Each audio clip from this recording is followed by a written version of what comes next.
e você trata agora comigo sobre princípios, também chamados de características, dos títulos de crédito. Vamos a eles.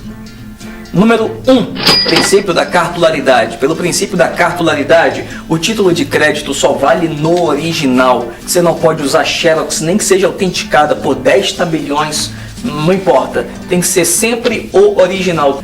Princípio número 2. Todo título de crédito tem literalidade, ou seja, ele só vale o que está contido nele. Não existe interpretação nem extensiva e nem interpretação restritiva. 3. Terceiro princípio. Terceiro princípio é chamado de formalismo. Todo título de crédito, ele tem os elementos do título de crédito, ele tem os elementos formadores. Então o título de crédito não é bagunçado. Uma letra de câmbio tem que ter o nome de quem passa a letra de câmbio, chamado de emitente ou de sacador. Tem o nome do beneficiário ou credor, tem o nome do sacado. O cheque, olha, tem assinatura, data de emissão. Aliás, todo título de crédito tem esses elementos. A duplicata tem o nome do credor, do devedor, do sacado, a nota promissória do credor e do devedor.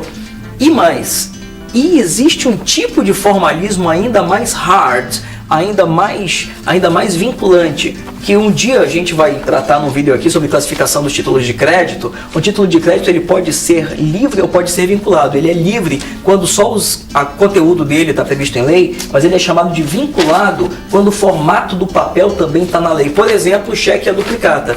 Todo cheque é comigo sobre o próximo princípio chamado abstração, que é um princípio muito legal. Aliás, abstração eu acho que é o princípio mais legal dos títulos de crédito. Pelo princípio da abstração, o título de crédito se desvincula da causa que lhe deu origem. Quer dizer o quê? Que se um cheque é emitido por causa de uma dívida ilegal, se o cheque é emitido por causa de prostituição, qualquer coisa, o cheque vale. E quando esse cheque circula por endosso para alguém, o devedor do cheque não pode dizer: eu não vou pagar o cheque porque é dívida de jogo, não vou pagar o cheque porque é dívida de prostituição, porque é de agiotagem. Meu amigo, fez um título de crédito, tem que pagar, porque o título de crédito ele não está vinculado com o que lhe deu origem. Penúltimo princípio, princípio da autonomia. E o princípio da autonomia diz o seguinte: quando você pega um título de crédito, você vê que ele tem várias assinaturas. Essas assinaturas aqui que a gente vai conversar outro dia, é o aceite, é o aval, é o endosso, e cada uma dessas assinaturas tem uma existência autônoma, ou seja,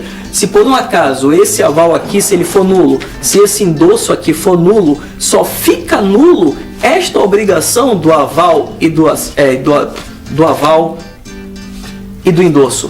Mas a duplicata continua boa e o devedor continua devedor e o credor continua podendo cobrar. Isso é o último princípio dos títulos de crédito. Nós temos a inoponibilidade de exceção pessoal contra terceiro. Olha o nome, inoponibilidade de exceção pessoal contra terceiro. Quando eu falo esse nome na sala de aula, meu amigo, quem está quase para dormir, ou dorme ou acorda.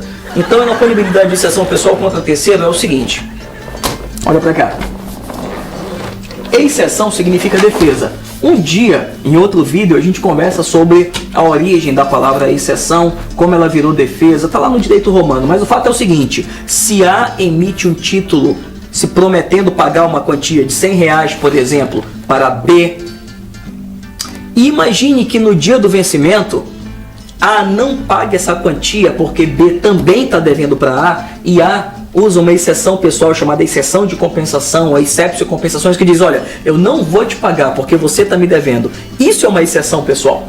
Mas imagine que B, antes do vencimento, entrega esse cheque, essa duplicata para C, que no caso aqui vai ser chamado aqui de, vamos chamar de terceiro, aqui.